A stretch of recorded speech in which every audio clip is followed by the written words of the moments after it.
السلام عليكم ورحمة الله وبركاته. معكم محمود عامر في حلقة جديدة النهاردة من قناة البيت الإلكتروني، ومعايا جهاز ال جي 32 ال سي دي.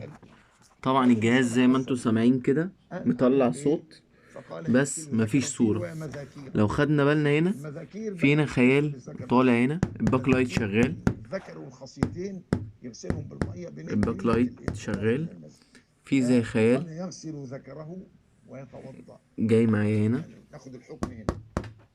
والإضاءة الخلفية شغال.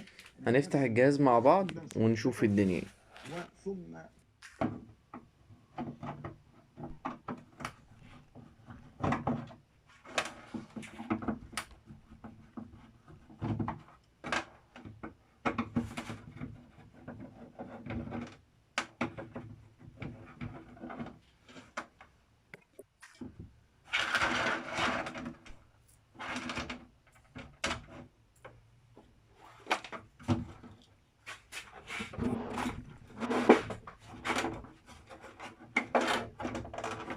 بسم الله.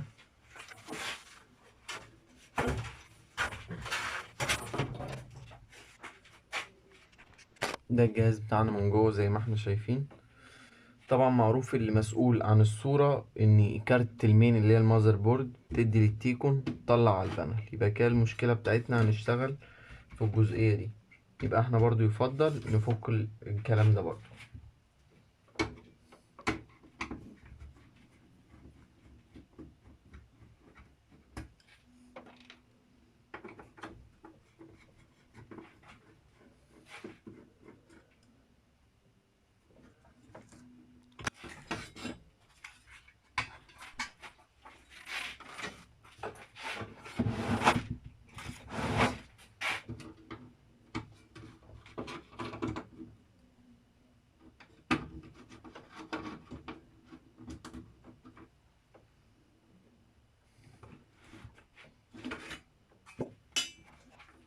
ده شكل التيكون بتاعنا. اول حاجة هنعملها هنبص على الفلاتات في الجهاز ال LCD ده ال LG. الفلاتات على طول بيبقى فيها مشاكل.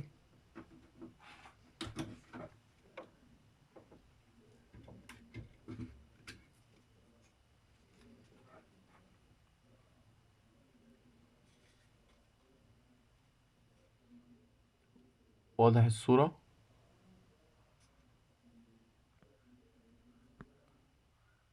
في صدى طبعا جامد جدا.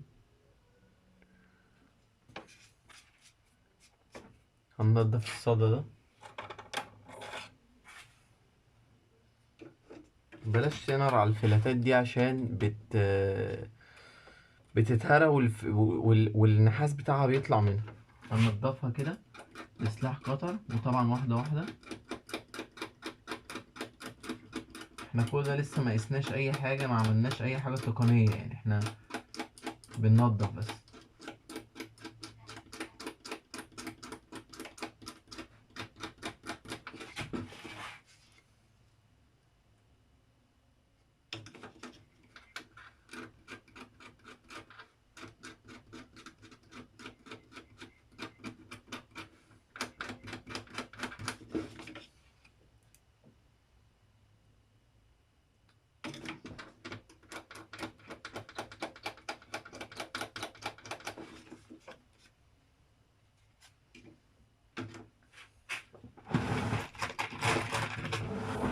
هندي فرشة تنر هنا صغيرة لأن هنا الصدى كله كان هنا، فلازم ننضف هنا في مكان.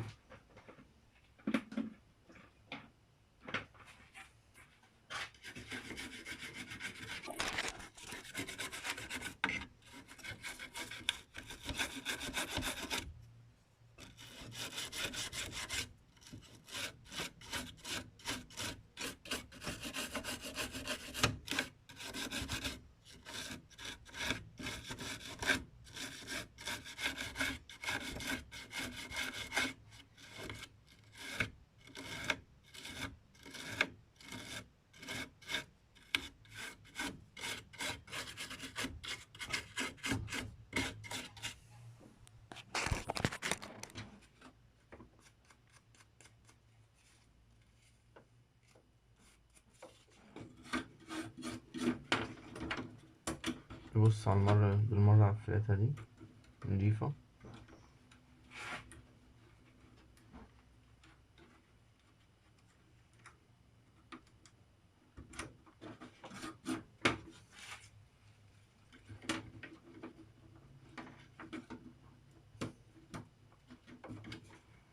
كده طبعا ما عملناش حاجة، بس هنجرب برضه.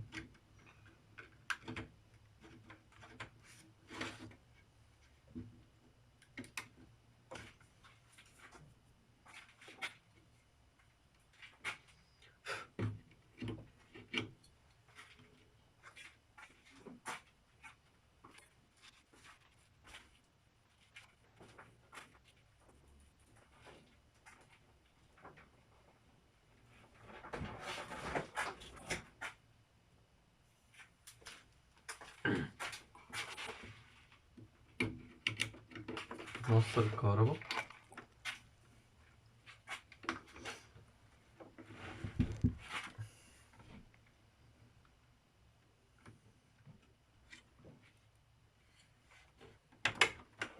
الجهاز بتاعنا على ما هو عليه مفيش اي داتا طلعت معانا.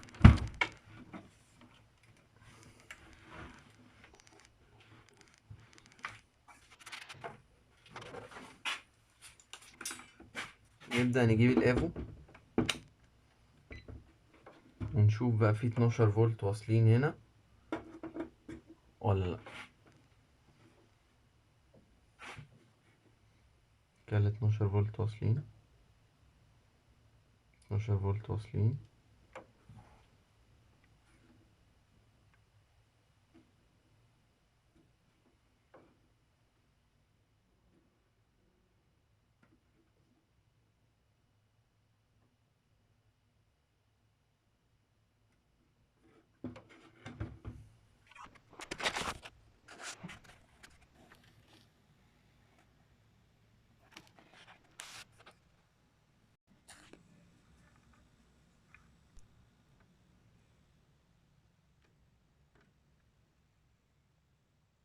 هنا في 3 و3 طالعين 1 و8.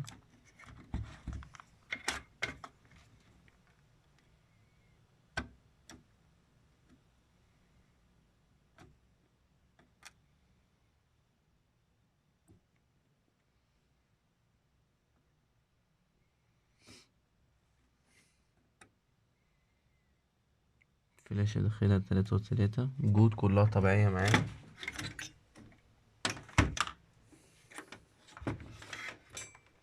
المفروض الجهاز كده يبقى شغال.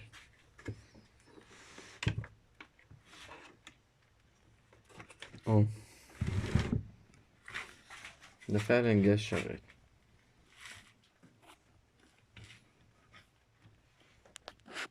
هنضغط كده على الفلاتة مكان الصدى اللي لقيناه.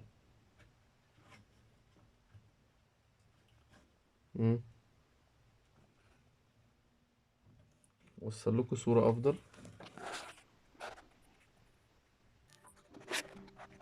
كده انا وصلت الصورة.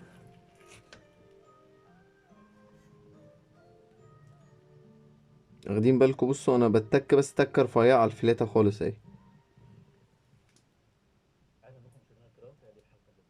شايفين؟ بص اهو بضغط كده اهو. يبقى كده في مشكلة معايا هنا، يا في الفلاتة يا اما في السوكت هو اللي ايه مصدي معايا. احنا نعمل ايه؟ نجيب فلاتة تانية نجرب بيها ايه، ما ممكن نقيس الفلاتة دي واحدة واحدة. بمعنى يعني ننزل الجهاز كده، نشيل الكهرباء،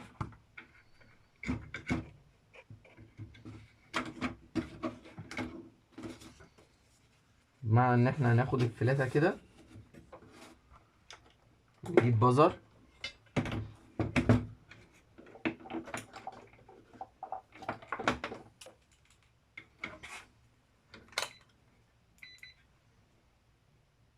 وهنقيسهم واحدة واحدة.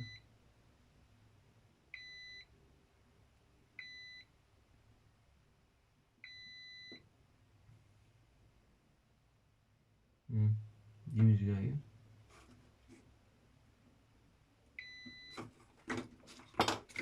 انا عايز اتاكد العيب معايا في الفلاتة دي، ولا المشكلة معايا لسه في صدى هنا عايز يتظبط، او الريش بايظة، او في مشكلة تانية. اللي يفصل بالكلام ده نجيب فلاتة تانية من عندنا وهنجرب بيها عشان نقطع الشك باليقين، لان برضو الفلاتة دي مهما احنا نضفناها برضو مش بالمستوى المطلوب.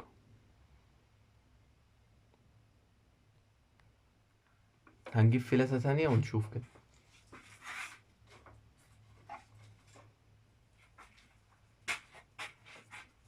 دي فلاتة تانية. الفلاتة دي بتاعت الشاشة، دي طبعا بتاعت جهاز ليد ال جي برضو، هي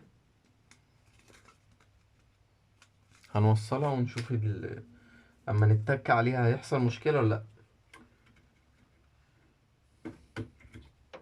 لو جت الصورة اشتغلت كويس وجينا نتك عليها والصورة بدأت تروح برضو، يبقى كده في مشكلة معانا في البوردة. الصورة ما راحتش، يبقى هي المشكلة اللي فيها مشكلة، الفلاتة اللي فيها مشكلة. يبقى طبعا الأفضل احنا نغيرها، يعني حاجة بسيطة ومش متعبة خالص ولا أصلا مكلفة يعني.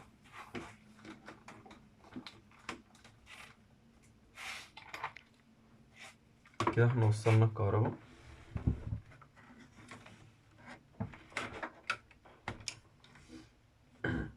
الجهاز اشتغل معايا. وصل صورة.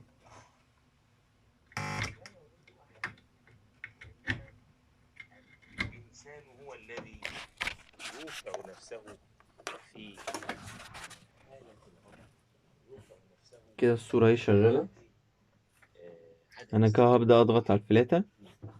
وإلا كده أنا بتك على الفلاتة على كثيرة فكرة، من هذه المظالم مفيش أي مشكلة بتحصل معايا. الله في الدعاء أن يخرجه منها، مم. فإن الله عز وجل يقبله ويدله الصورة ثابتة على معايا وزي ما الفل. يقضي به حقوق الناس ويستجيب له. يبقى كده المشكلة معايا مثالا على في الفلاتة نفسها.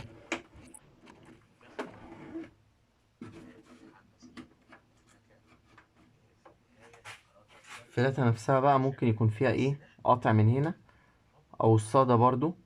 مهما كان الحاجة النضيفة على وضعها عمرك ما هتيجي تنضفها زي ما هي. يا اما ممكن نقطع بالقصافة، ممكن نقطع الزيادات دي خالص ونبدأ نقشر كل ده بموس من تاني ونشغل الفلاتة. ده لو احنا عايزين نشغل الفلاتة ومعناش فلاتة غيرها. انما طالما لو في واحدة تانية افضل، غير الفلاتة خالص ومفيش مشكلة، يبقى الموضوع خلص على كده. هنقفل الجهاز مع بعض وننضفه بس من التراب والحاجات دي ونشوف النتيجة النهائية.